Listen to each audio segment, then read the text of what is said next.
Somewhere beneath the desert sands of modern-day Iraq, buried under thousands of years of silence and sediment, lie the oldest written words in human history. Clay tablets, small enough to hold in your palm, pressed with wedge-shaped marks by hands that moved with practiced confidence, record something that has puzzled scholars, theologians, and curious minds for nearly 2 centuries. They speak of beings called the Anunnaki, powerful, luminous, described in the ancient Sumerian language as those who came from the heavens to earth. And according to these same texts, they left, not gradually, not through the slow erosion of myth, but suddenly, deliberately, as though something had changed, something had broken, something had made their continued presence here impossible. That question, what forced them to go, is what we're going to sit with tonight. Welcome, friend. I'm genuinely glad you're here. It might be late where you are, the house quiet, the world outside finally settling into stillness, and you've chosen to spend this time exploring one of the oldest mysteries humanity has ever tried to articulate. That means something. So, thank you sincerely for being here. The Sumerians were not primitive people spinning campfire legends. They built the world's first cities, developed sophisticated mathematics and astronomy, created the first written legal codes, and left behind a library of clay tablets numbering in the hundreds of thousands. The royal libraries of Nineveh alone yielded more than 30,000 tablet fragments when archaeologists excavated them in the mid-19th century. Among those fragments were pieces of creation myths, flood narratives, and detailed cosmological accounts describing the Anunnaki in roles that ranged from divine judges to cosmic engineers. Mainstream scholarship is clear and consistent on one point. The Anunnaki were the great gods of the Sumerian, Akkadian, and Babylonian pantheons. Figures like Enlil, lord of wind and storm, Enki, god of wisdom and fresh water, and Inanna, goddess of love and war. These were theological constructs, powerful metaphors through which ancient people understood natural forces, royal authority, and the human condition. Most historians and archaeologists hold this interpretation firmly, and the textual evidence supporting it is deep and well documented. Yet there is another reading, one that sits at the edges of mainstream scholarship and refuses to be entirely dismissed. Researchers like Zecharia Sitchin, whatever one thinks of his conclusions, spent decades arguing that certain passages in Sumerian texts describe something more literal than metaphor. Physical descriptions of the Anunnaki, accounts of their modes of travel, references to their needs, their conflicts, their eventual departure, these details, he argued, read less like theology and more like history. Most academic scholars reject this interpretation. But the debate has never fully closed, and tonight we're not here to close it. We're not here to prove anything. We're here to wonder together, to hold the tablets gently, to read the words as carefully as we can, and to ask, with genuine curiosity, what the people who wrote them believed they were recording. That distinction matters, because whether the Anunnaki were gods, metaphors, or something else entirely, the Sumerians clearly believed their departure was real, consequential, and worth preserving in clay for eternity. That alone deserves our attention. Take a slow breath now. Let your shoulders soften. Where are you listening from tonight? A bedroom with the lamp still on, perhaps, or somewhere dark and cool. The quiet of late evening wrapped around you like something familiar. Wherever you are, let your body settle a little further into wherever it's resting. There's nowhere else to be tonight. Just here, just this. If this kind of slow, thoughtful exploration of ancient history feels like the right company for your evenings, a like or a subscription helps others find their way to this space too. It takes just a moment, and it genuinely matters. Thank you. Now, close your eyes if that feels comfortable, and let yourself begin to drift backward, not through decades or centuries, but through millennia, 4,000 years and more, to a land between two great rivers, the Tigris and the Euphrates, where the air carried the scent of river reeds and baked clay, where the night sky blazed with stars unbuffered by any artificial light, and where a civilization was pressing its most important beliefs, its deepest cosmological understandings into wet clay that would dry in the sun and survive, impossibly, into our own time. The scribes who wrote these accounts were trained professionals, educated in institutions called eduba, meaning tablet houses, where young men spent years mastering cuneiform writing, mathematics, and the inherited knowledge of their culture. They were not writing casually. They were preserving what their civilization considered essential truth.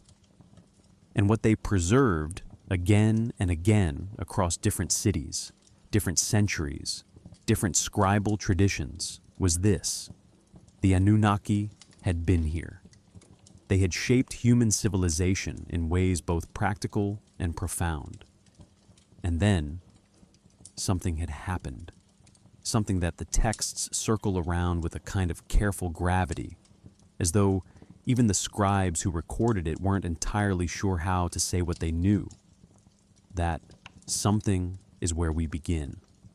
Long before the first clay tablet was pressed, long before the first city wall rose from the alluvial plain, this land was simply water and mud and an enormous, patient sky. The territory we now call southern Iraq sat at the northwestern edge of the Persian Gulf, which extended roughly 200 kilometers further inland than it does today. Around 6000 BCE, the coastline lapped at what would eventually become the heartland of Sumerian civilization. The rivers were younger then, more volatile, carrying enormous quantities of silt down from the Zagros Mountains to the northeast and the Taurus Range to the north, depositing layer after layer of extraordinarily fertile sediment across a flat, steaming delta that stretched as far as any human eye could follow. The air here would have been heavy, dense with moisture, thick with the green rot of riverbank vegetation, alive with the sound of waterfowl and the low movement of water through reed beds that stood 3 and 4 meters tall. Picture that for a moment, a landscape not of sand and emptiness, but of towering grass, slow brown rivers, and a horizon so flat that the curvature of the earth felt almost perceptible at dawn. The climate of ancient Mesopotamia between 7000 and 4000 BCE was meaningfully different from what the region experiences today. Paleoclimatological evidence drawn from lake sediment cores, pollen samples, and isotopic analysis of ancient soils indicates this period coincided with what geologists call the Holocene climatic optimum, a broad warming phase during which rainfall across the Near East was substantially higher than modern averages. The region that is now largely arid received seasonal monsoon-like precipitation, supporting woodlands and grasslands that have long since retreated or vanished entirely. This was a generous world. Not easy, certainly. Floods arrived without announcement, reshaping channels overnight, but generous in the way that only river deltas can be. The soil renewed itself annually. Fish crowded the shallows in numbers that would seem extraordinary today. Wild grains grew along the elevated ridges between water channels, and the same rivers that occasionally destroyed also deposited the dark, silty earth that made agriculture not merely possible, but almost inevitable. stars mattered here in ways that are difficult to fully appreciate from within the light-saturated present. On a clear night in ancient Mesopotamia, the Milky Way arched overhead as a solid, luminous band, bright enough to cast faint shadows on still water. The movements of Jupiter, Venus, and Mars across the fixed stars were observable with the naked eye and tracked with impressive precision by cultures that preceded the Sumerians. The sky was not decoration. It was information, a calendar, a map, a record of divine intention written in light. The people moving through this landscape in the millennia before Sumer were not nameless or cultureless. The Ubaid culture, named for the site of Tel al-Ubaid near the ancient city of Ur, flourished across southern Mesopotamia from approximately 6,500 to 3,800 BCE. These communities built mud brick structures, practiced irrigation agriculture, produced distinctive painted pottery, and established the first permanent settlements on the alluvial plain. Their villages would eventually grow into the cities that defined Sumerian civilization. Beneath their feet, and beneath ours now in imagination, lay something older still. Geological, strata recording floods of extraordinary magnitude, sediment layers consistent with a catastrophic inundation event sometime around 2900 BCE. Physical evidence that the ancient world carried within it the memory of water on a scale that reshaped everything it touched. That memory would find its way into the tablets. But first, the land itself had more shaping to do. When the floodwaters finally receded and the alluvial plain dried into something workable, something remarkable began to happen along the banks of the lower Tigris and Euphrates. Settlements that had existed for generations as modest collections of mud brick homes and granaries began to grow in ways that no previous human community had attempted. Around 4000 BCE, the site of Uruk, located near the modern Iraqi city of Warqa, began its transformation into what archaeologists now recognize as the world's first true urban center. At its peak, between 3200 and 3000 BCE, Uruk covered approximately 250 hectares and housed a population estimated between 25,000 and 50,000 people, numbers that were simply without precedent anywhere on Earth at that time. Consider what that meant in practical terms. Feeding 50,000 people in a pre-industrial landscape required agricultural coordination across a vast network of irrigation canals, some of which stretched 10 to 15 kilometers from the city center into surrounding farmland. It required administrative systems capable of tracking grain surpluses, labor obligations, and trade relationships across hundreds of kilometers. It required, in short, writing, and writing is precisely what appeared at Uruk around 3400 BCE, making it the earliest confirmed written script anywhere in human history. The tablets that emerged from this period are not poetry or myth. They are receipts, grain allocations, livestock tallies, labor records pressed into small clay surfaces, roughly 5 by 7 centimeters, using a pointed reed stylus to create the wedge-shaped impressions that give cuneiform its name, from the Latin cuneus, meaning wedge. The mundanity of these earliest records is itself philosophically striking. The first things humanity chose to write down permanently were not prayers or stories, but accountancy. The sky above Uruk blazed with the same stars it always had, indifferent to the extraordinary organizational revolution unfolding beneath it. And yet the people of Uruk were watching that sky with new intentionality. The White Temple, constructed atop a massive mud brick platform called a ziggurat at Uruk, around 3200 BCE, was oriented along an astronomical axis aligned with specific rising and setting points of celestial bodies.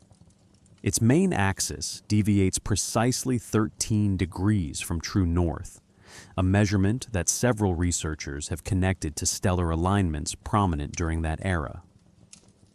Whether this was deliberate astronomical encoding or coincidental orientation remains debated, but the precision itself is not in question. The Anunnaki appear in the earliest Sumerian texts emerging from this period, not as abstract theological concepts introduced later, but as foundational presences woven into the very fabric of how Sumerians understood their world's origins. The Sumerian King List, a remarkable document that survives in multiple copies from approximately 2100 BCE. Though describing events claimed to predate the flood by tens of thousands of years, records a time before the flood when kingship descended from heaven and divine beings ruled directly over human settlements. Eridu, the oldest city in Sumerian tradition, and one of the oldest confirmed archaeological sites in Mesopotamia, with occupation layers dating to approximately 5400 BCE, was consistently described as the first city, the place where civilization was handed down from the Anunnaki to humanity. Eridu sits today as a low, unassuming mound in the southern Iraqi desert, about 24 kilometers southwest of the ancient site of Uruk. Excavations conducted between 1946 and 1949 by Iraqi archaeologists Fuad Safar and Seton Lloyd revealed 19 successive temple layers built one atop the other across millennia. Each new temple constructed directly over the ruins of its predecessor, as though continuity of sacred place mattered more than any individual structure. The deepest levels contained offerings of fish bones, suggesting rituals connected to Enki, god of fresh water and wisdom, whose primary temple at Eridu was called the Abzu, meaning the house of cosmic waters below the earth. Something about this place held meaning that outlasted every generation that came to honor it. That persistence of sacred memory, the choice to rebuild in exactly the same spot across 5,000 years, suggests the Sumerians believed certain locations held significance that transcended ordinary time. And if locations could hold that kind of weight, perhaps events could too. There is a phrase in ancient Sumerian that translates roughly as, "in those days, in those far remote days." It appears as an opening formula in some of the most significant literary and cosmological texts the civilization produced. Scholars call it an antiquity marker, a formal signal to the listener that what follows describes a time before living memory, before the flood, before the current order of things. The Sumerians had a word for deep time, and they used it carefully, reverently, the way you might speak of something you know only through inheritance rather than experience. Those far remote days, according to the texts, were the days when the Anunnaki were most fully present. The Atrahasis epic, one of the oldest narrative texts in human history, surviving in an old Babylonian version from approximately 1700 BCE, but drawing on Sumerian sources considerably older, describes a period when the Anunnaki occupied the earth and organized its labor through lesser divine beings called the Igigi. The Igigi, according to the text, were tasked with digging the great irrigation canals, dredging the riverbeds, and maintaining the agricultural infrastructure that sustained existence. After an unspecified span of time, described in the tablet as 3,600 years of labor, the Igigi revolted. They burned their tools, they surrounded the house of Enlil at night, and refused to continue. That number, 3,600, carries its own significance. In Sumerian mathematical tradition, the unit called a sar equaled 3,600, derived from the base 60 numerical system the Sumerians developed, and which survives today in our division of the hour into 60 minutes and the circle into 360 degrees. Whether the 3,600-year labor period was literal chronology, symbolic encoding, or administrative rounding, scholars continue to debate. What remains clear is that the Sumerians understood the events they described as operating on timescales that dwarfed human lifespans. The landscape these texts describe carries recognizable features. Rivers are named. Cities are named.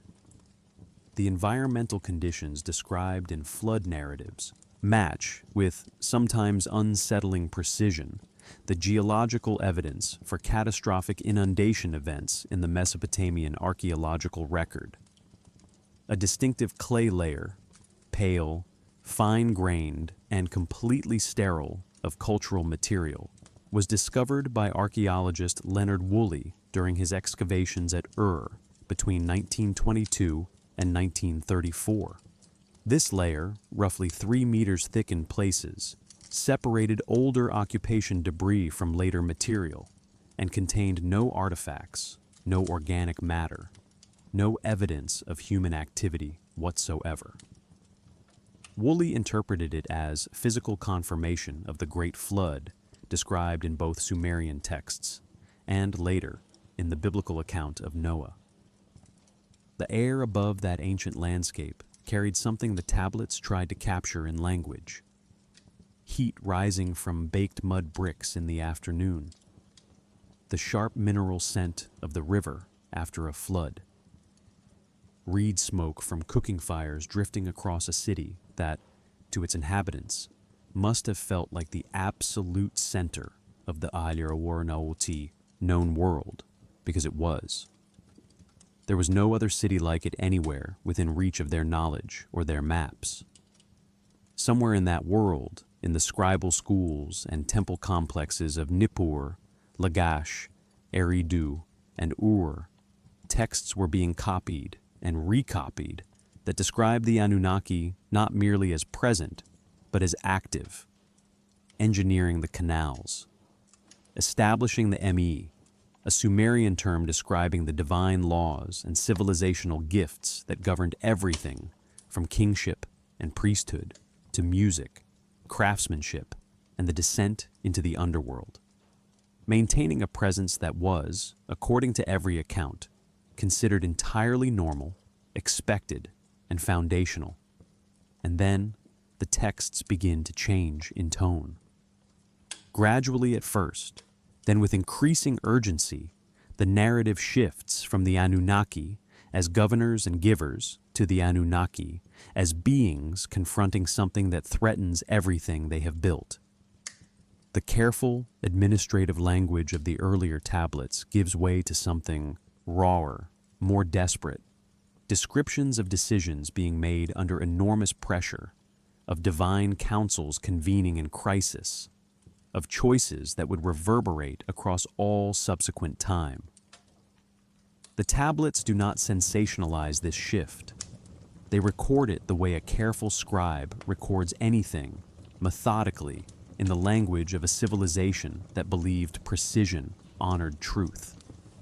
But the shift is there, unmistakable, waiting in the clay for anyone patient enough to read it slowly. Carved into thousands of clay tablets, pressed with the careful hand of scribes who understood they were handling something larger than themselves, the story of the Anunnaki waited. It waited through the collapse of Sumerian civilization around 2000 BCE, through the rise and fall of Babylon, through the Persian conquest, the Greek campaigns of Alexander, the Roman centuries, and the long medieval silence that settled over Mesopotamia like sediment over a drowned city. It waited, remarkably intact, sealed in the dry southern Iraqi earth, preserved by the very aridity that had turned the region into desert. The rediscovery of this world began not with a dramatic single moment, but with a gradual, almost reluctant awakening of European scholarly curiosity in the early 19th century. Travelers and diplomats moving through Ottoman-controlled Iraq began noticing something unusual about the landscape. Low mounds rising from the flat alluvial plain in patterns too regular and too numerous to be natural formations. The Arabic word for these mounds is tell, meaning hill, and there are thousands of them scattered across modern Iraq and Syria, each one the compressed remains of a human settlement, sometimes dozens of occupation layers stacked over millennia. The mound at Nineveh, near the modern city of Mosul in northern Iraq, had been identified as a site of ancient significance as early as the 17th century.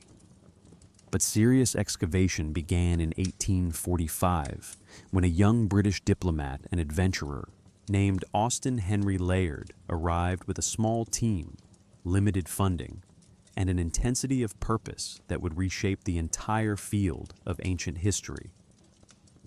Within days of beginning work at Nineveh, Layard's team uncovered the remains of the Assyrian palace of King Sennacherib, its walls lined with carved stone relief panels depicting military campaigns, royal hunts, and ceremonial processions in extraordinary detail. What Layard found beneath those carved walls changed everything. Library. That word barely contains what Ashurbanipal, the last great king of the Assyrian Empire, had created at Nineveh sometime around 650 BCE. He had sent scribes throughout the known world to copy existing texts deliberately, systematically, assembling what he understood to be the collected knowledge of Mesopotamian civilization. The tablets his scribes copied included texts already ancient in his own time, Sumerian and Akkadian literary works dating back 1,000 years or more, including multiple versions of the Atrahasis epic, the Epic of Gilgamesh, and dozens of cosmological and mythological compositions describing the Anunnaki in considerable detail. The physical tablets themselves carry a particular sensory presence that photographs cannot fully convey. Most are palm-sized, roughly 6 to 10 centimeters across, made from fine-grained alluvial clay that fired to a warm buff color, somewhere between pale sand and dried honey. The cuneiform impressions are crisp in the best preserved examples, each wedge-shaped mark pressed with a reed stylus cut at an angle to produce the characteristic triangular heads. Running your eye across a well-preserved tablet, you can follow the columns of text as they march in neat rows, separated by ruled lines, dense with information, composed by someone who understood exactly what they were doing. Dating these texts required careful cross-referencing of paleographic style, archaeological context, and colophon information. The scribal notes, occasionally appended at the end of a tablet recording the scribe's name, the original source text, and sometimes the date of copying. Through this painstaking process, scholars established that while most surviving tablets date from the Old Babylonian period, roughly 1900 to 1600 BCE, or from the later Assyrian libraries, the underlying compositions they preserve are demonstrably older, in some cases tracing back to Sumerian originals from the 3rd dynasty of Ur, around 2100 to 2000 BCE. The question that emerges from this dating work is both practical and quietly profound. If the texts describing the Anunnaki were already considered ancient by Babylonian scribes copying them in 1700 BCE, how old were the traditions they encoded? And what kind of civilization felt the need to preserve those traditions with such extraordinary care across so many centuries? That care itself is evidence of something. We just need to read it slowly enough to understand what. The fuller picture of Sumerian textual tradition came not from the dramatic palace excavations that captured Victorian public imagination, but from a quieter, more methodical rediscovery centered on a site called Nippur, located approximately 160 kilometers southeast of modern Baghdad. Nippur was never a political capital. It held no great military significance, but it was the sacred center of Sumerian civilization, the city of Enlil, chief of the Anunnaki Council, and its religious authority was so foundational that every Sumerian king, regardless of which city he ruled from, sought Enlil's blessing at Nippur to legitimize his reign. American archaeologists from the University of Pennsylvania began excavating Nippur in 1889, and what they found there over several seasons of work transformed the study of ancient Mesopotamia permanently. Buried within the remains of the Aduba, the tablet house or Scribal school, they recovered more than 30,000 tablet fragments, the largest single collection of Sumerian literary texts ever found. These were not administrative records or royal proclamations. They were literature, mythology, hymns, lamentations, wisdom texts, and cosmological compositions, the curriculum of an ancient educational institution, preserving the intellectual and spiritual heritage of a civilization.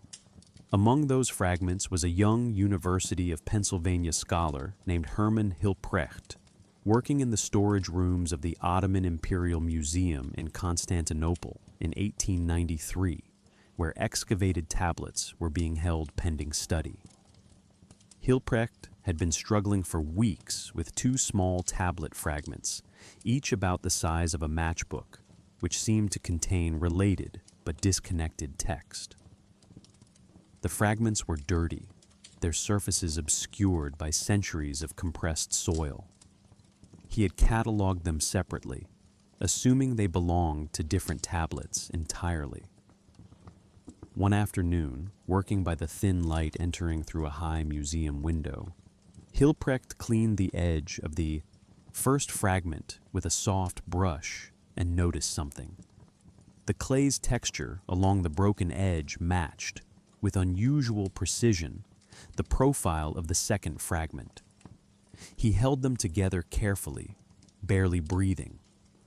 The cuneiform columns aligned, the ruled lines between text rows connected seamlessly.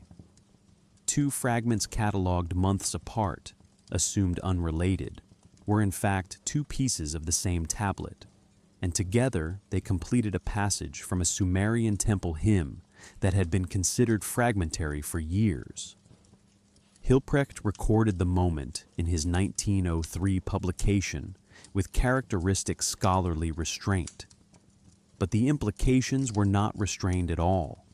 Thousands of fragments in collections across Europe and America potentially belonged to tablets whose other pieces sat in museums in different countries, different continents, separated by the accidents of excavation and acquisition. That realization reshaped how scholars approached the entire textual corpus. A tablet that seemed to end mid-thought might continue in a fragment cataloged under a different acquisition number in a different institution entirely. The story was always more complete than any single piece suggested. You simply had to find where the edges matched. This is still true today. Ongoing digitization projects, including the Cuneiform Digital Library Initiative, based jointly at UCLA and the Max Planck Institute, have cataloged more than 225,000 cuneiform tablets from collections worldwide. Computational matching algorithms now assist scholars in identifying fragment joins that human eyes might miss. The work continues, patient and methodical, and every matched edge potentially restores another passage of a text describing a world that considered the Anunnaki not as distant mythology, but as living, consequential, and eventually absent. The texts that speak most directly to the question of the Anunnaki's departure do not announce their subject dramatically. They approach it the way the ancient scribes approached most difficult things, obliquely, through accumulation of detail, through the careful documentation of consequences rather than causes. Reading them requires the same patience the clay itself has demonstrated across 4,000 years. The Era epic, also called the Poem of Era, survives in multiple tablet copies from the first millennium BCE, though scholars including Wolfram von Soden and Wilfrid Lambert have traced its composition to approximately 900 to 800 BCE, itself drawing on older Akkadian and Sumerian source material. The text describes Era, a god of plague and violent disruption, convincing Marduk, the chief deity of Babylon, to temporarily abandon his cult statue and leave his temple. During Marduk's absence, described in language of mounting disorder and cascading catastrophe, civilization deteriorates with striking speed. Temples fall into disrepair. Agricultural systems fail. Cities empty. The parallels with earlier Sumerian texts, describing the withdrawal of the Anunnaki, are, to careful readers, quite striking. In the Lament for the Destruction of Ur, a composition dating to approximately 2000 BCE, and mourning the collapse of the third dynasty of Ur, the gods are described as explicitly abandoning their cities.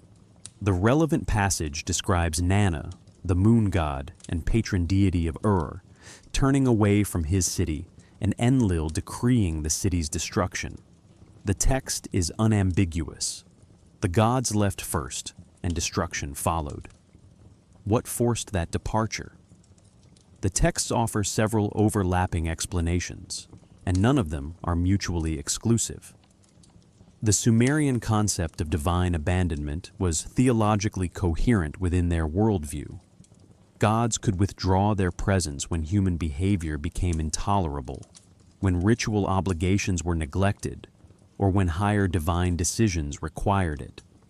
The Enlil of the Atrahasis epic is specifically angered by human overpopulation and noise, and resolves to reduce humanity through flood. The decision is administrative, almost, a management problem addressed through catastrophic solution.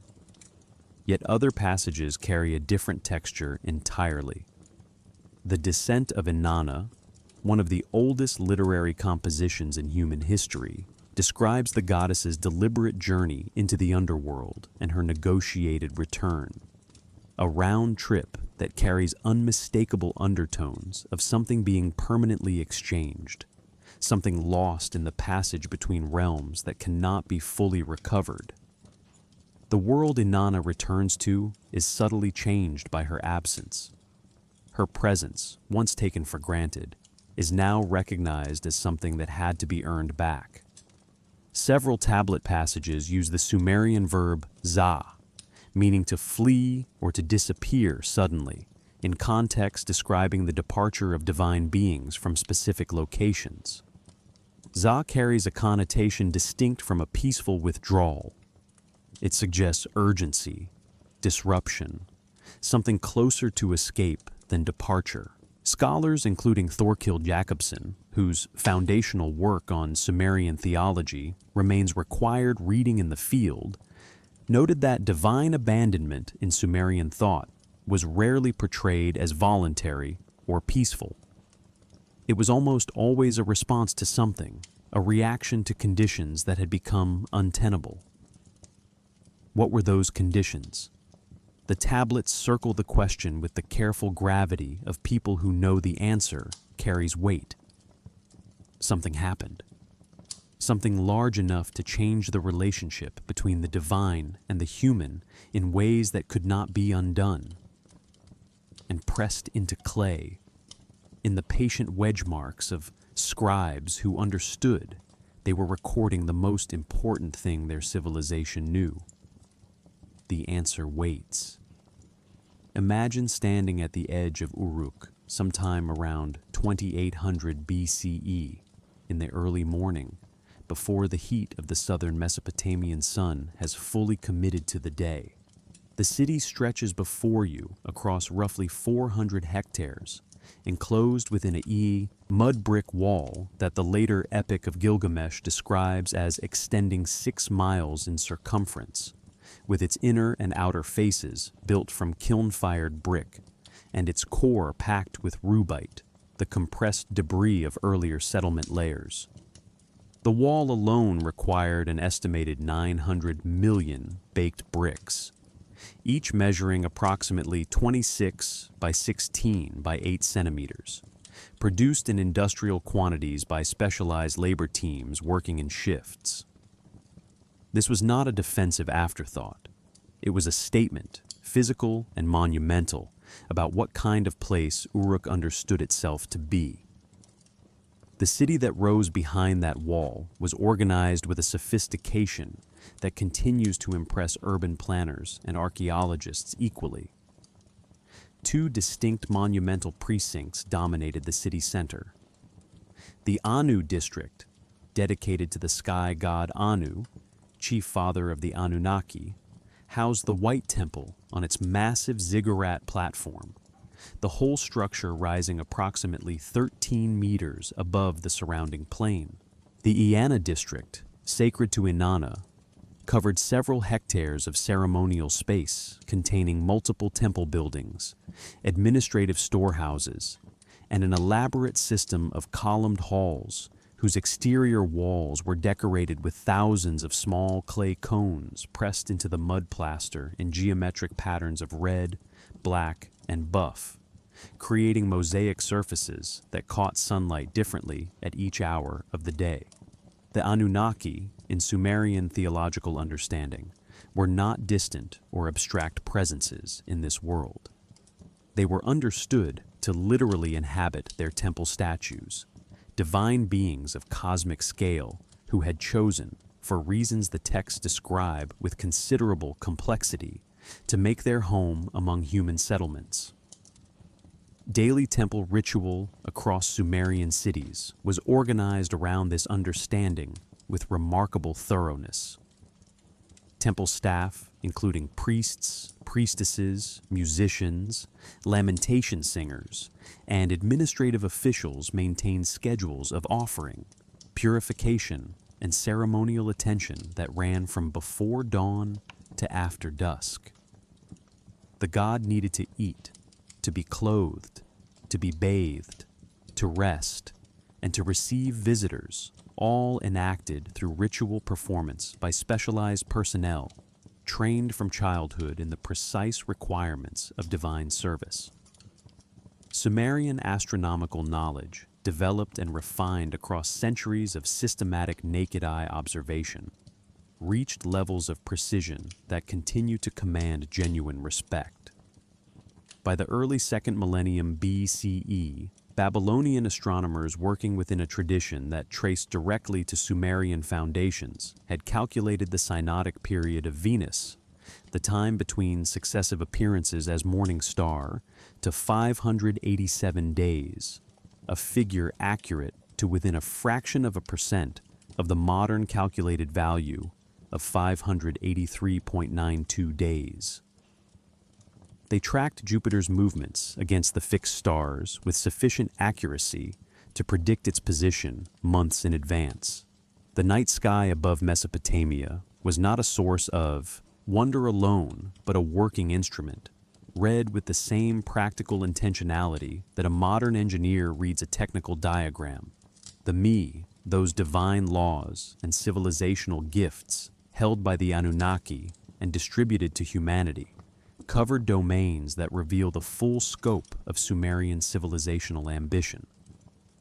Preserved in the Sumerian texts known as Inanna and Enki, the me enumerated include kingship, priesthood, descent to and ascent from the underworld, the musical instruments, scribal arts, carpentry, metalwork, the art of straightforward speech, the art of slanderous speech, and over 100 other categories of organized human activity.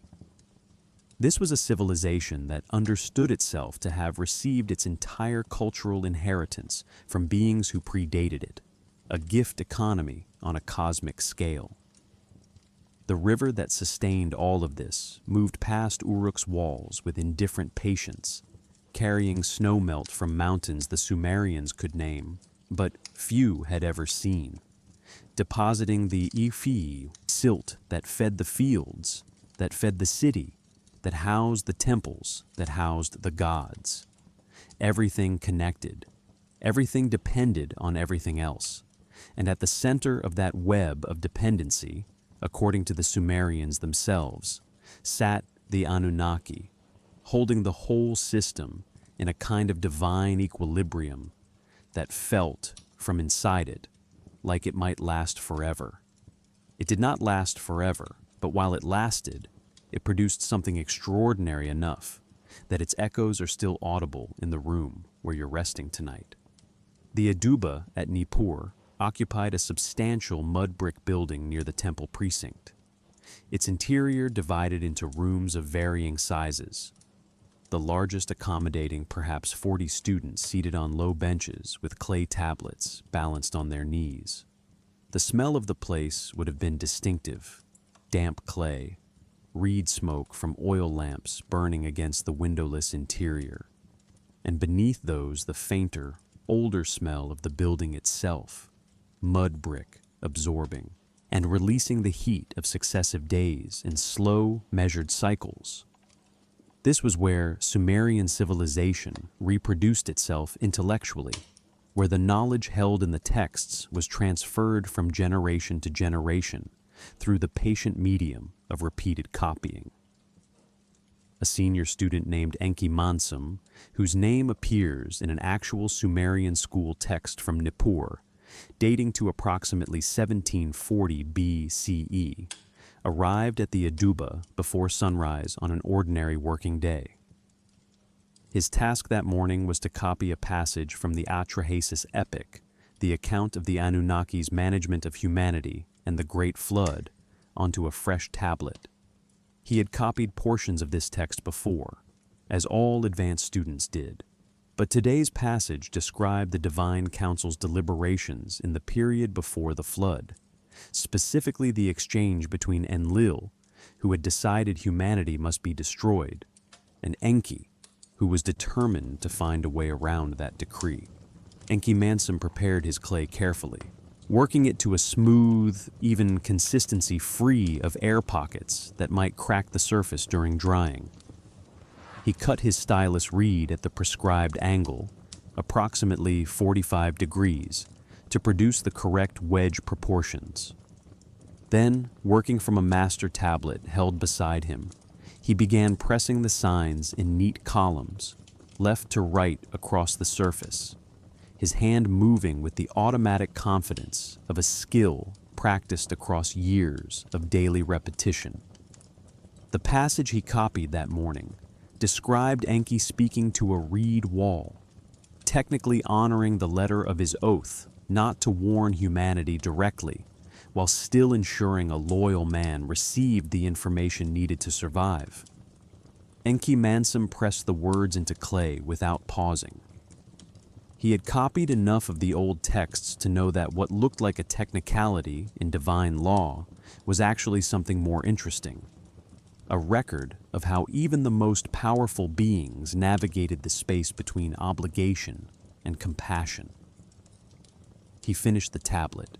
Before the morning meal, set it on the drying shelf with 40 others in various stages of completion, and moved on to his arithmetic lesson. The tablet dried. It survived. It sits today, or a tablet very much like it, in the collection of the University of Pennsylvania Museum of Archaeology and Anthropology in Philadelphia. Still legible, still carrying the words that a student pressed into clay on an ordinary morning nearly 4,000 years ago. The extraordinary density of Sumerian literary production during the Third Dynasty of Ur and the Old Babylonian period reflects a civilization that understood preservation as a moral obligation. Multiple copies of important texts were maintained in different locations, a deliberate redundancy that proved its wisdom when individual cities fell. The lament for the destruction of Ur, composed shortly after the city's fall to the Elamites around 2004 BCE, was itself copied and recopied for centuries afterward, its grief preserved with the same care as its content. Sorrow, too, was considered worth keeping. The astronomical texts produced within this same scribal tradition achieve a density of observational data that took modern scholars decades to fully appreciate.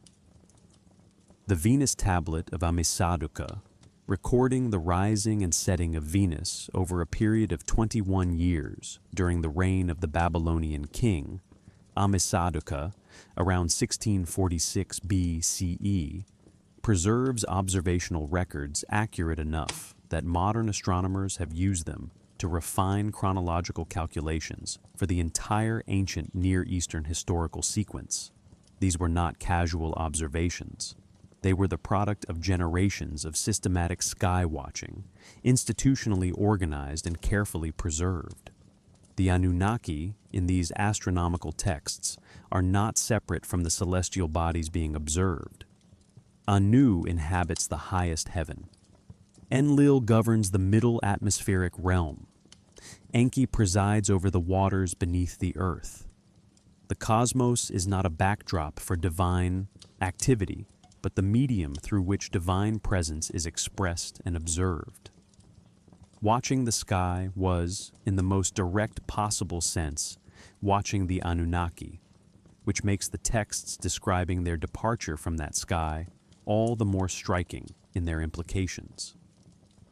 The Me, those divine laws distributed by the Anunnaki to human civilization, were not understood by the Sumerians as metaphorical gifts.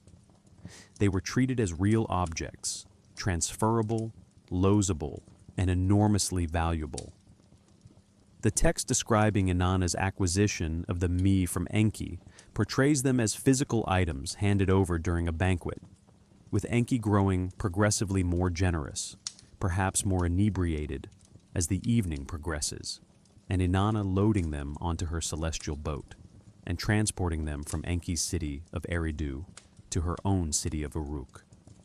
When Enki sobers and demands their return, Inanna refuses, and the Me remain at Uruk. The list of Me in that text numbers more than 100 discrete items. Among them, the descent to the underworld and the ascent from it, the art of the hero, the art of power, the musical instruments, the tigi drum, the ub drum, the lute, the art of song, the art of the elder, the scribal art, the craft of the smith, the leather worker, the builder, the basket weaver, righteous speech, deceitful speech, and listed with equal weight alongside all the others, the kindling of fire and the extinguishing of fire. Imagine what that list reveals about a civilization's self-understanding. They believed that every significant domain of human activity had been given to them, not developed independently through human ingenuity, but received as an inheritance from beings who understood what civilization required and provided its foundations deliberately. This is not a minor theological footnote. It shaped the entire Sumerian relationship with knowledge, craft, and social organization. To practice your trade skillfully was to honor the Me. To maintain the social order was to uphold what the Anunnaki had established. The entire civilizational project was understood as custodianship of a received gift. The technological achievements of Sumerian and early Babylonian civilization, evaluated on their own terms without reference to their mythological framing, remain genuinely impressive. Bronze metallurgy in Mesopotamia was producing sophisticated alloys by 3000 BCE, with copper and tin combined in proportions that metallurgists today recognize as optimized for hardness and workability. The wheel, attested in Mesopotamian archaeological contexts from approximately 3500 BCE, appears in its earliest forms not on vehicles, but on pottery wheels, suggesting its first practical application was in ceramic production before being adapted for transport. Sumerian hydraulic engineering, the system of canals, sluice gates, and irrigation channels that sustained agriculture across the southern alluvial plain, managed water distribution across hundreds of square kilometers with sufficient precision to support urban populations numbering in the tens of thousands. The ziggurat, the stepped temple platform that became the defining architectural form of Mesopotamian civilization, encodes within its proportions a sophisticated understanding of structural load distribution. The Great Ziggurat of Ur, constructed under King Ur-Nammu around 2100 BCE and surviving in substantial portions to the present day, measures 64 meters by 45 meters at its base, and originally rose in 3 stages to a height of approximately 30 meters. Its outer facing of kiln-fired brick, laid in bitumen mortar, was designed with a slight inward batter, a deliberate lean into the structure that distributes lateral forces downward rather than outward, preventing the kind of horizontal shear failure that topples unreinforced vertical walls. This is structural engineering reasoning, arrived at through observation and accumulated experience rather than mathematical formalism, but no less sophisticated for that. The stars look down on all of it with their customary patience. The same constellations the Sumerians named and tracked, the Bull of Heaven, the True Shepherd of Anu, the Swallow, still trace their ancient paths across the same sky above that same stretch of Iraqi plain. The Ziggurat of Ur still stands, partially reconstructed in the 20th century, but built on foundations laid 4,000 years ago, in the same landscape, under the same stars. Something about that continuity asks a question the tablets also asked. If the gifts were real, if the me were genuinely received and not invented, if the civilization that produced all of this understood itself as inheriting rather than originating, then what happened to the ones who gave? What condition arose that made their presence here untenable? The texts that answer this question are waiting in the next layer of the clay. The Anunnaki, in Sumerian theological organization, were not a unified authority acting with single purpose. They were a council, a divine assembly called the Ukin, which convened to deliberate on matters of cosmic significance and reach decisions through a process that, reading the texts carefully, bears a striking resemblance to political negotiation rather than divine decree. The assembly met, argued, voted, and sometimes produced outcomes that individual members found deeply objectionable. Enki and Enlil, the 2 most consequential Anunnaki figures in the textual record, are portrayed across dozens of compositions as holding genuinely different views about humanity, its value, its appropriate treatment, and its long-term fate.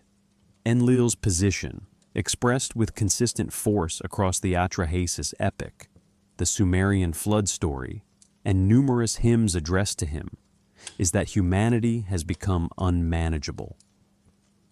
The specific complaint recorded in the Atrahasis epic is noise, the human population having grown so large that their din prevents Enlil from sleeping.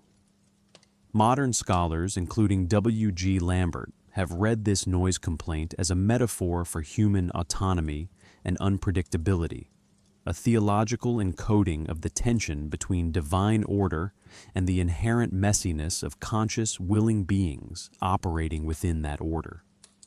Whatever its precise interpretation, Enlil's solution is radical.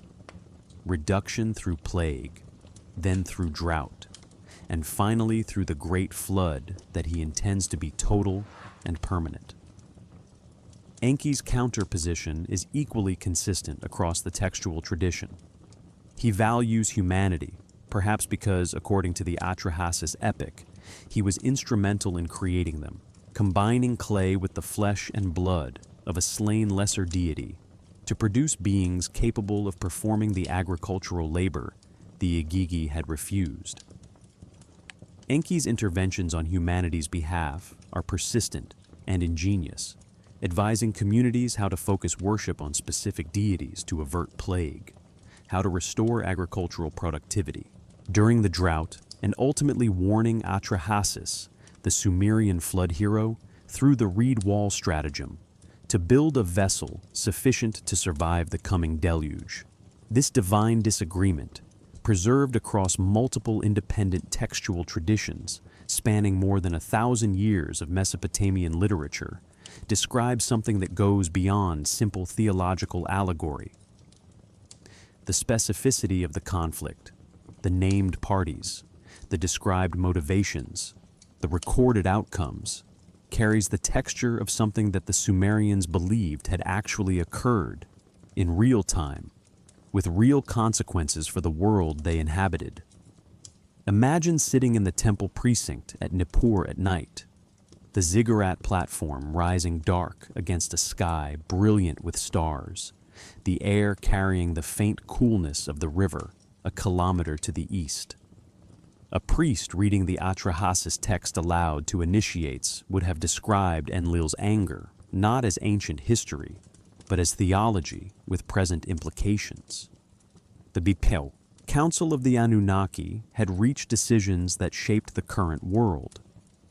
Understanding those decisions was part of understanding why the world was the way it was.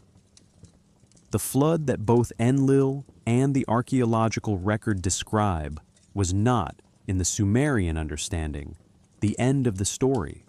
It was a pivot.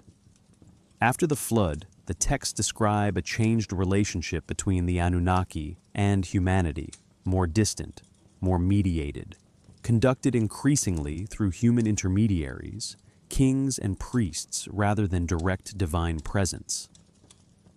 The gods do not disappear immediately after the flood, but something in the nature of their engagement shifts, a withdrawal that begins subtly, then accelerates across subsequent centuries of the textual record. What drove that acceleration? The texts offer several answers, none entirely satisfying, all pointing toward a crisis that the Anunnaki Council addressed through the most consequential decision in Sumerian cosmic history, and pressed into the clay of tablets that have survived 4,000 years of silence. The details of that crisis are more specific than most people realize. Beneath the mythology, beneath the theological language, beneath the poetic imagery of divine beings moving through reed-scented river cities, the Sumerian texts encode a mathematical and astronomical framework of remarkable precision. It is not hidden in the sense of being deliberately concealed. It is hidden the way deep structure is always hidden, present in plain sight, waiting for a mind equipped to recognize what it is looking at. And when modern researchers began examining the numerical systems embedded in Sumerian cosmology, what they found was not primitive numerology, but something considerably more sophisticated. The Sumerian sexagesimal system, their base 60 mathematical framework, was not chosen arbitrarily. 60 is the smallest number divisible by 1, 2, 3, 4, 5, 6, 10, 12, 15, 20, and 30, making it extraordinarily useful for astronomical calculation, where cycles of varying lengths must be related to each other through common denominators. The Sumerians divided the circle into 360 degrees, the day into 24 hours, the hour into 60 minutes, and the minute into 60 seconds. These divisions survive intact in every clock and compass on Earth today. unbroken transmission across 4,000 years of mathematical tradition. We are still counting time in Sumerian units. The great cycles described in the Sumerian king list carry astronomical resonance that several researchers have found difficult to dismiss as coincidence. The period called a sar, equaling 3,600 years, corresponds closely to proposed orbital periods discussed in certain alternative scholarly frameworks. More verifiably, the Sumerian Great Year, the period required for the celestial equinox to complete one full precession through the zodiac, was understood to span approximately 25,920 years, a figure divided into 12 ages of 2,160 years each. Modern calculation places the precession cycle at 25,772 years. The Sumerian estimate, derived entirely from naked-eye observation across generational timescales, is accurate to within less than 1%. The ziggurats themselves encode astronomical orientation with a precision that passive construction could not explain. The Great Ziggurat of Ur aligns its main axis to within 1 degree of true north-south. Its corners point toward the cardinal directions: northeast, southeast, southwest, and northwest, oriented to catch the rising and setting sun at the solstices. Archaeoastronomer Juan Antonio Belmonte, examining Mesopotamian temple orientations across multiple sites, found statistically significant clustering of alignments towards specific stellar rise points, particularly those associated with stars, the Sumerians designated as belonging to the Anunnaki's celestial domain. Whether these alignments served practical calendrical purposes, ritual astronomical observation, or both simultaneously, remains an open and genuinely interesting question. The Mulapin tablets, a Babylonian astronomical compendium drawing on Sumerian observational traditions dating to at least 1200 BCE, catalog the paths of the moon and planets through specific star fields with a systematic thoroughness that reads less like religious poetry and more like a technical reference document. The tablet series records heliacal rising dates for 36 stars or star groups, intercalation rules for maintaining calendar alignment with the solar year, and gnomon shadow measurements for determining seasonal time of day. This is a working astronomical toolkit preserved in clay, produced by a civilization that understood the sky as a system governed by discoverable rules. Perhaps the most intriguing hidden dimension of the Sumerian astronomical tradition is the repeated association of specific Anunnaki figures with specific celestial bodies in ways that go beyond simple symbolic assignment. Enki is associated not only with the conceptual domain of water and wisdom, but with specific star positions in ways that some researchers interpret as encoding actual observational data about celestial mechanics. The association may be purely theological. It might indicate something more systematic. The tablets hold the information. The interpretation remains, for now, genuinely unsettled. The silence around these questions is not the silence of absence. It is the silence of unread text, still waiting in clay that has already waited 4,000 years without complaint.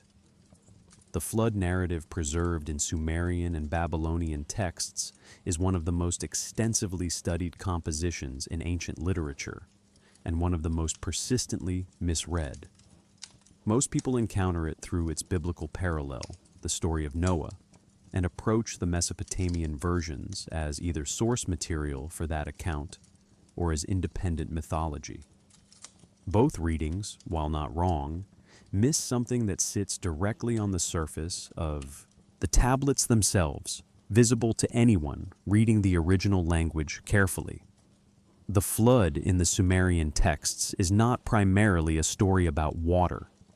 It is a story about information, specifically about what the Anunnaki decided humanity should and should not be allowed to know.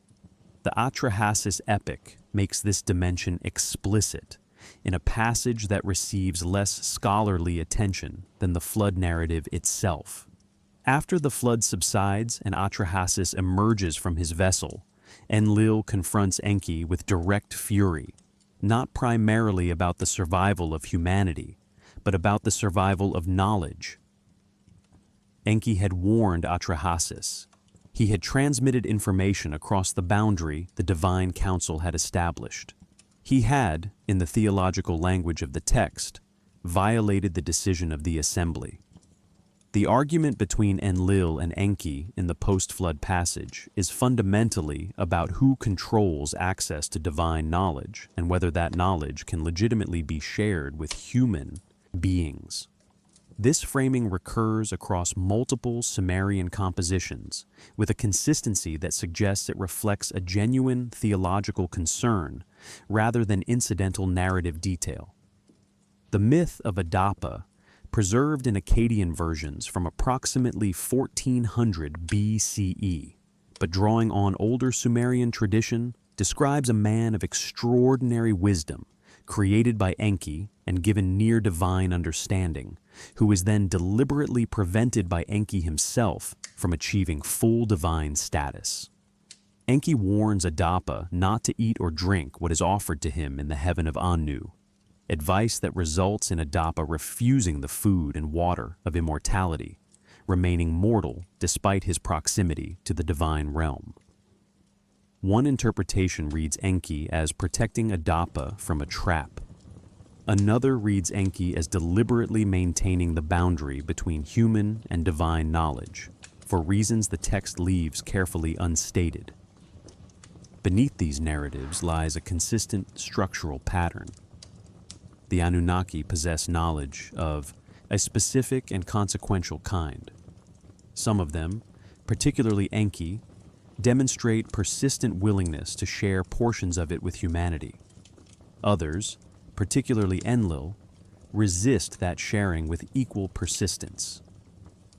The conflict between these positions drives much of the dramatic tension in Sumerian cosmological literature.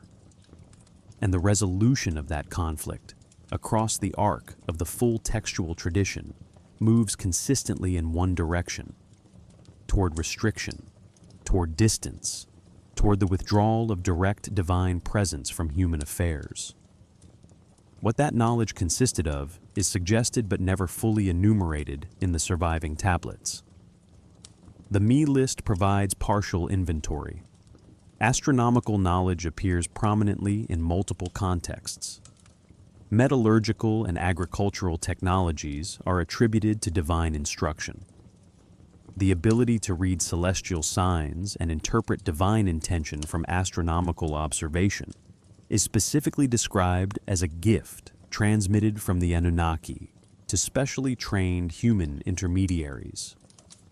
Perhaps the most striking hidden dimension of the departure narratives is their consistent suggestion that the withdrawal was not unilateral.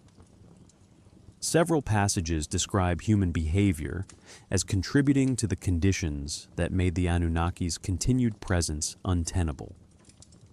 The noise of humanity in the Atrahasis epic, the violations of ritual obligation described in the lament texts. The evidence hints at a relationship that deteriorated through accumulated failures on both sides, divine impatience meeting human limitation in a dynamic that the Sumerians understood as tragic rather than punitive. The clay holds these tensions without resolving them. It has always been comfortable with unresolved tension. Stone and fired clay do not require conclusions. They simply preserve what was pressed into them, patient and undisturbed, waiting for the question that finally asks the right thing. Among the most unsettling passages in the Sumerian and Babylonian textual corpus are those that describe, with unusual technical specificity, a catastrophic event associated with the departure of the Anunnaki that left portions of the ancient Near East uninhabitable for generations. The era epic, that first millennium composition, drawing on older source material, describes era deploying weapons whose effects read, to modern eyes, as something considerably more destructive than conventional ancient warfare.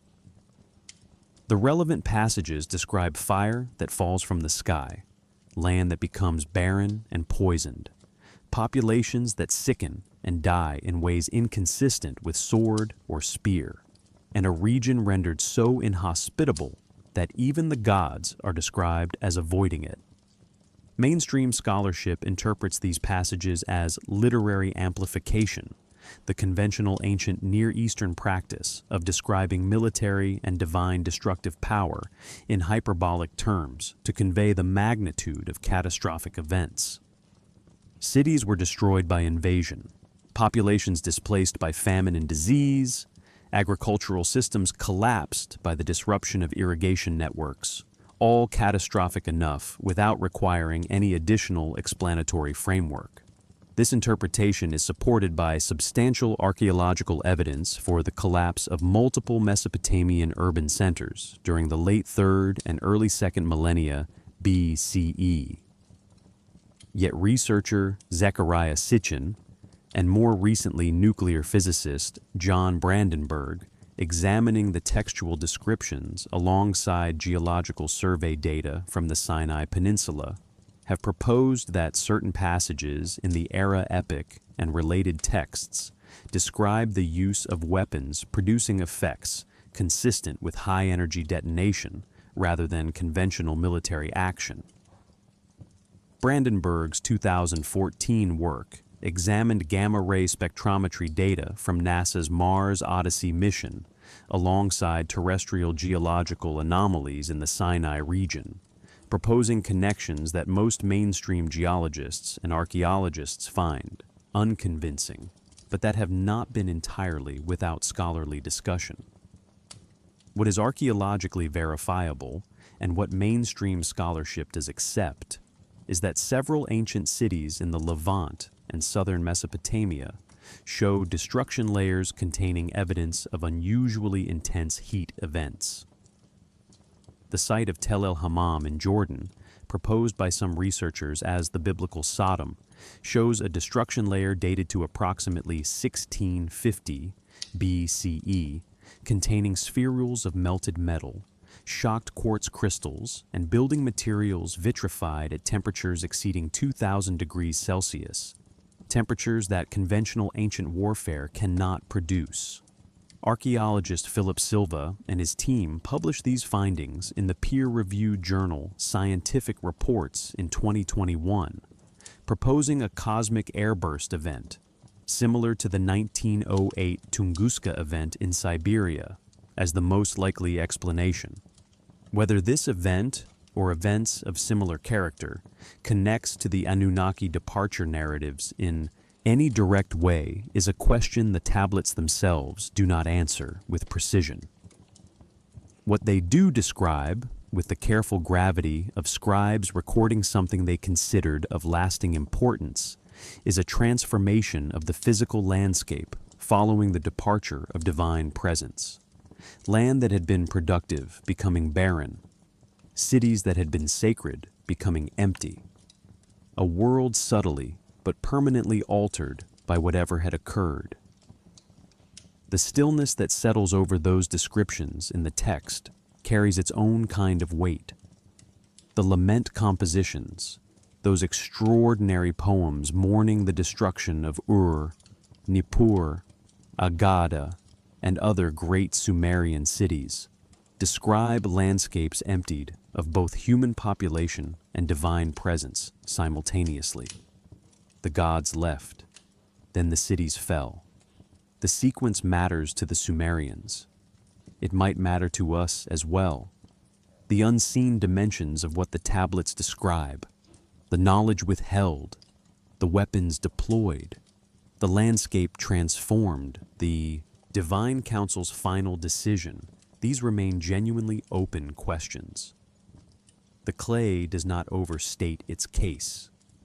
It simply holds what was pressed into it and waits, with the patience of something that has already survived everything the world has thrown at it, for the question careful enough to deserve its answer. The question of what forced the Anunnaki to leave has generated, across nearly 2 centuries of scholarship and speculation, a remarkable diversity of answers. What is striking about that diversity is not the disagreement itself, but the seriousness with which people across very different intellectual traditions have approached the same body of textual evidence and arrived at conclusions that sometimes barely overlap. The tablets have proven capacious enough to support multiple coherent readings simultaneously, which is itself worth sitting with for a moment. A text that sustains serious interpretation across that many frameworks is doing something more than preserving simple mythology. The mainstream scholarly position, held by the majority of Assyriologists and ancient Near Eastern historians, understands the Anunnaki departure as theological narrative encoding real historical experience.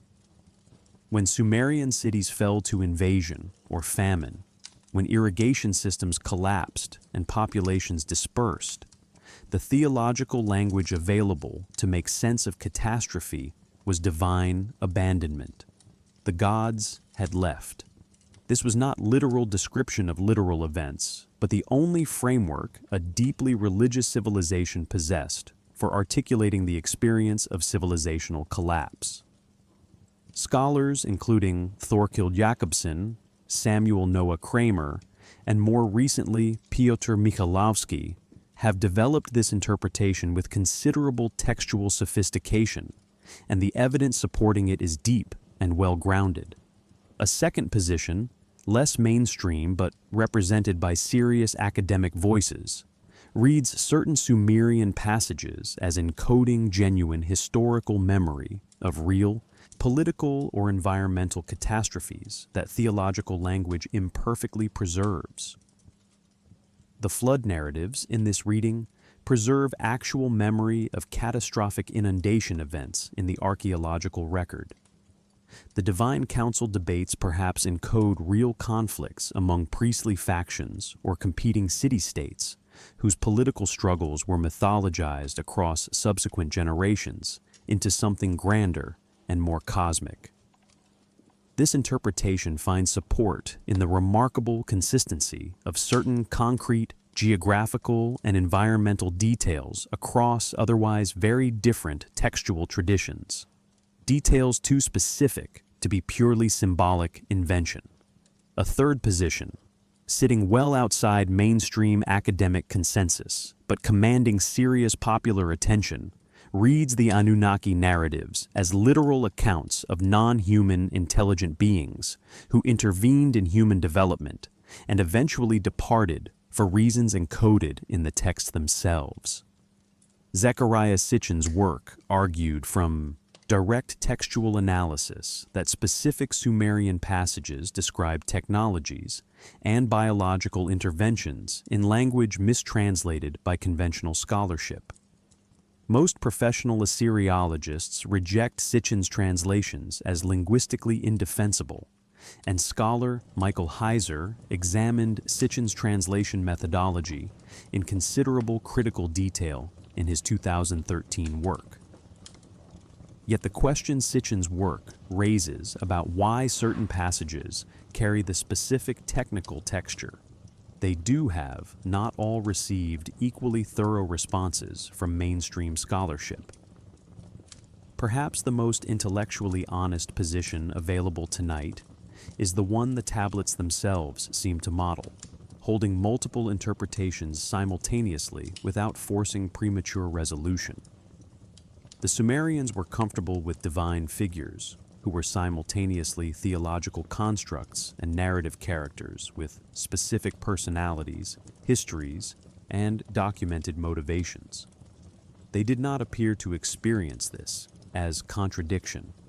That comfort with complexity is itself something worth inheriting from them. We may never know with certainty the lived experience behind the departure narratives. Whether the scribes copying those texts believed they were recording history, theology, or something their language had no precise category for. That phenomenology is lost to us entirely. We have the words. We have the clay. We have the extraordinary fact of their survival across 4,000 years of human upheaval. What we cannot recover is the understanding that first animated them.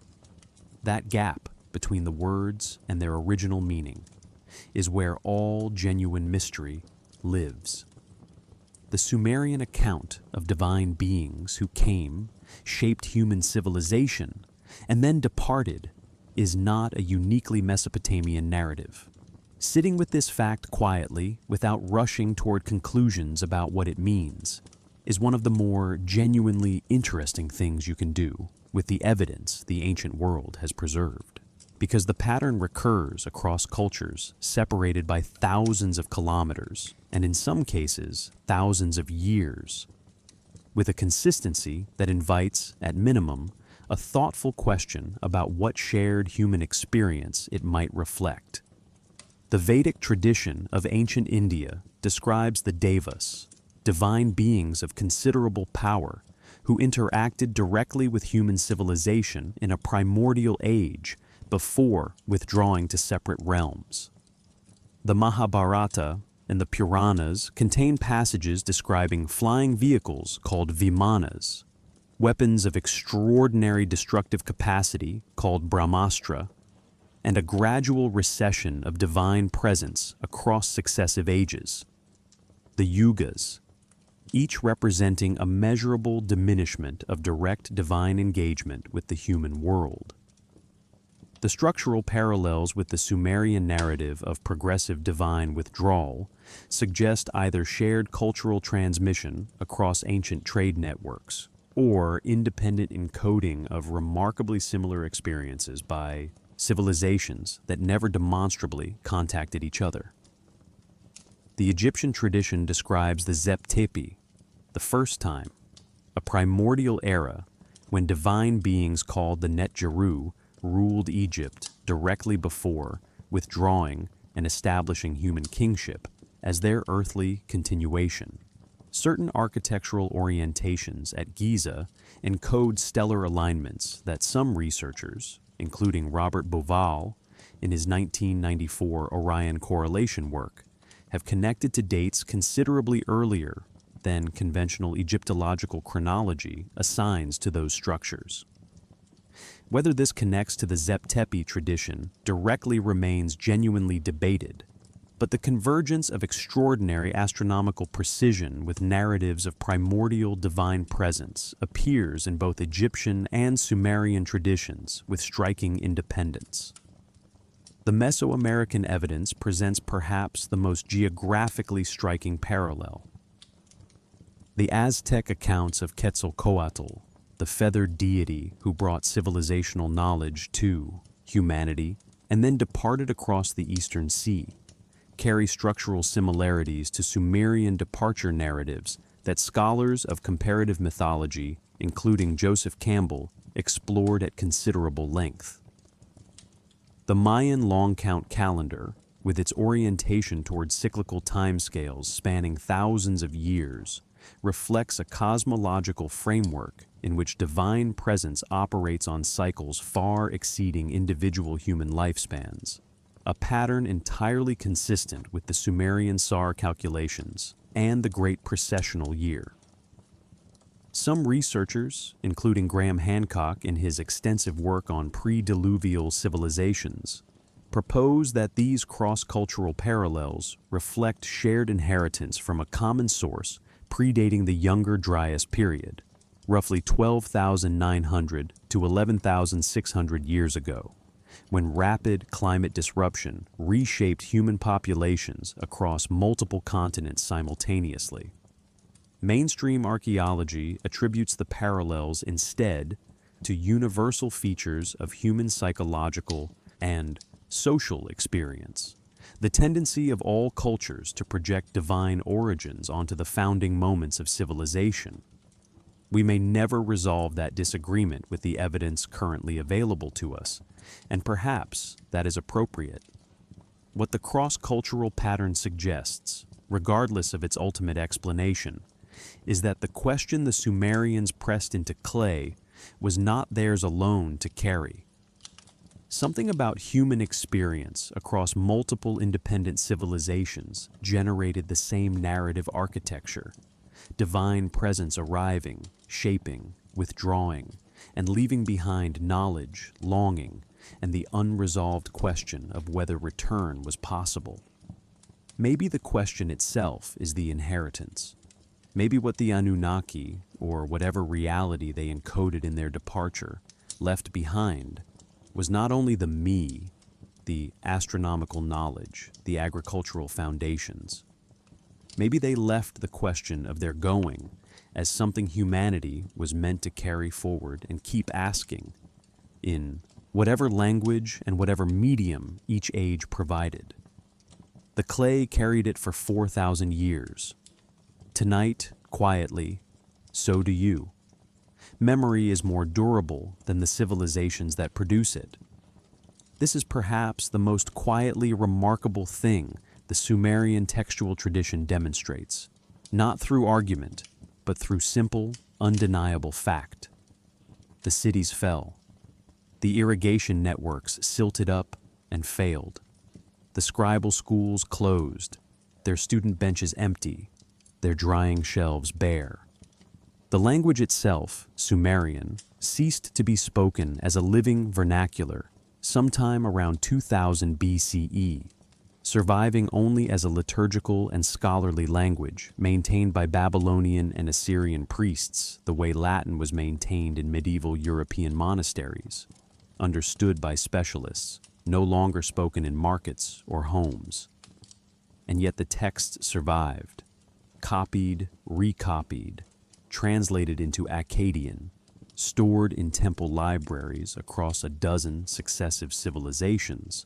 The knowledge pressed into that original clay outlasted every political entity that had ever tried to claim it.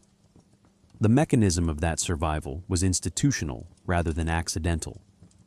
Babylonian scribal culture treated the copying of ancient Sumerian texts as a sacred obligation, understanding that to allow those compositions to perish would be to sever connection with the foundations of civilization itself. Even as the Sumerian language became increasingly obscure, bilingual dictionaries called Har-Ra equals Hubulu were maintained in scribal schools, enormous lexical lists pairing Sumerian terms with their Akkadian equivalents across dozens of tablet columns. Still today, scholars use these ancient dictionaries to decode Sumerian passages that would otherwise be entirely inaccessible. The Babylonian scribes' patient work of preservation, bridging 4,000 years of linguistic distance in a single reference lookup. The Assyrian king Ashurbanipal, ruling from Nineveh between 668 and 627 BCE, understood the political and spiritual value of textual preservation with unusual clarity. His systematic campaign to collect and copy the entire corpus of Mesopotamian literary tradition was not mere antiquarianism. It was a claim to civilizational legitimacy, an argument pressed in clay that his empire stood in direct continuity with the oldest and deepest roots of human civilization. The library he assembled contained texts already ancient in his own time, compositions that had been copied continuously for 1,000 years before his scribes added their careful colophons. Even now, the tablets recovered from Ashurbanipal's library form the foundation of our understanding of Sumerian and Babylonian cosmology, including every major text describing the Anunnaki. The rediscovery of this tradition by modern scholarship began, as we explored earlier, with Layard's excavations at Nineveh in the 1840s and the subsequent decipherment of cuneiform by scholars including Henry Rawlinson, whose painstaking work on the Behistun inscription through the 1840s and 1850s provided the key that unlocked the entire script. Still today, the decipherment work continues. New fragment joins are identified regularly. Computational tools developed within the last decade allow pattern matching across digitized tablet databases that human scholars working alone could never replicate at scale.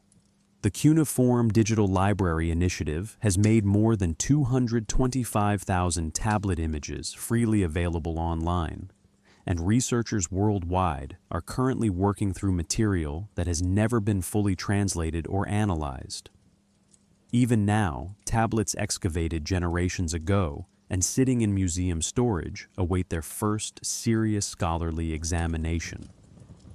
The Uruk Museum in Baghdad, which suffered catastrophic losses during the 2003 looting following the American invasion, has been working steadily to catalog, restore, and digitize surviving holdings, a preservation effort that has itself become a story of civilizational memory persisting through modern catastrophe with the same stubborn durability the ancient clay demonstrated across millennia.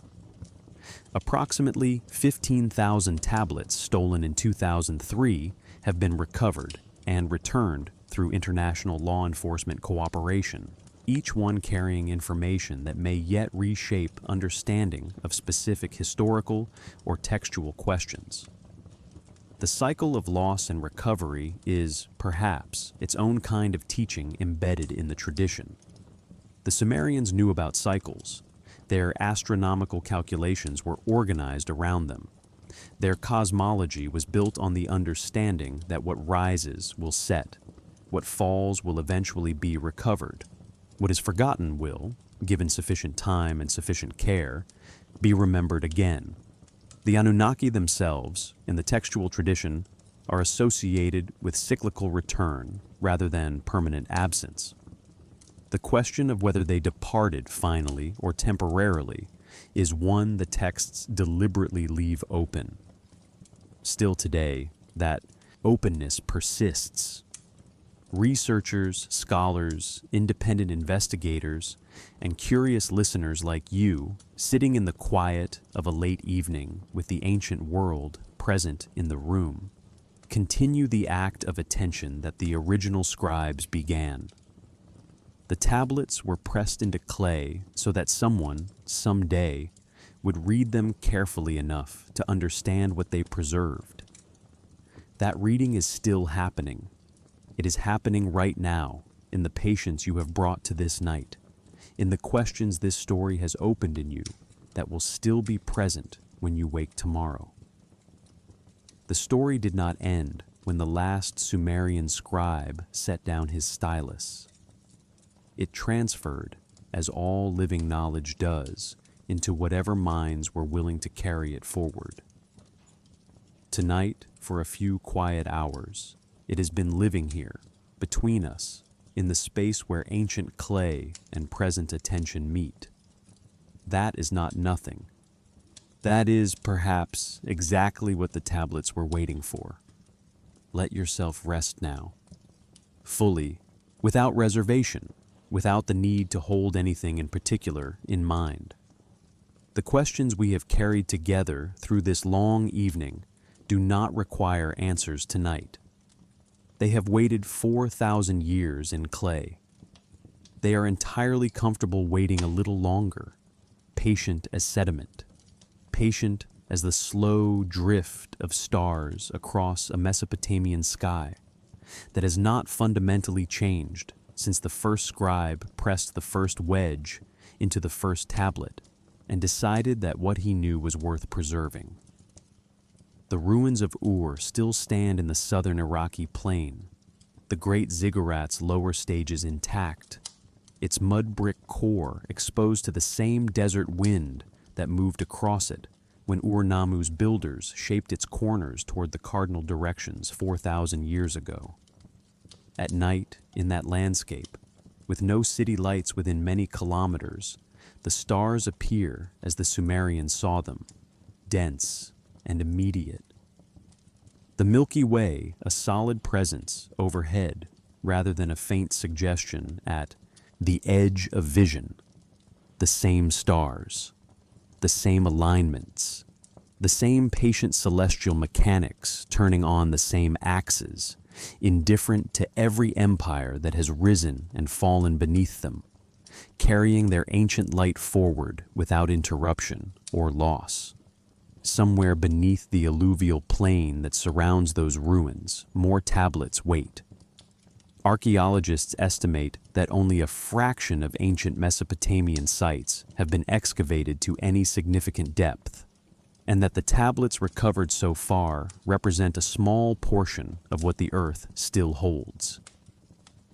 The answers to questions we have not yet learned to ask may be pressed into clay that no human hand has touched since the city above it was abandoned, sitting in the dark, in the cool, in the undisturbed silence of deep earth, as comfortable in their waiting as only things made to last can be. The Anunnaki, whatever they were, whatever reality animated the stories pressed so carefully into that clay, left something behind that proved more durable than their presence. They left the question. They left the longing. They left the astronomical knowledge encoded in the proportions of temples still partially standing. They left the mathematical framework we still use to divide our hours and our circles. They left the flood narrative that appears in texts from Mesopotamia to India to the Americas. And they left in the careful wedge marks of 100 generations of scribes who understood they were handling something larger than themselves. The record of a relationship between human civilization and something beyond it that the human mind has never entirely stopped reaching toward. You can set that reaching down tonight. It will be here when you return to it.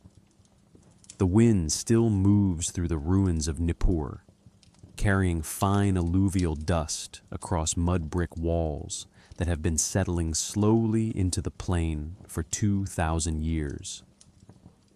The Euphrates, shifted now from its ancient course, still carries snowmelt from mountains the Sumerians named still deposits the dark, fertile silt that once fed the fields, that fed the cities, that housed the temples, that housed the gods. The clay tablets in their museum cases maintain their quiet, buff-colored patience, holding their wedge-marked knowledge against the light of rooms that the scribes who filled them could never have imagined. And the stars above it all.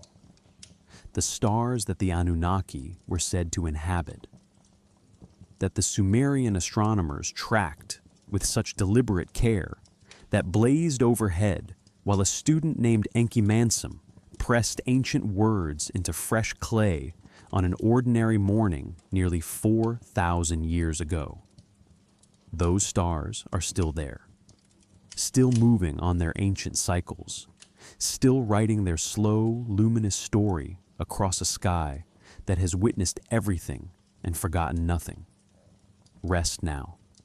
The clay remembers. The stars continue. And somewhere in the patient dark beneath the southern Iraqi plain, pressed into surfaces no eye has seen for millennia, the rest of the story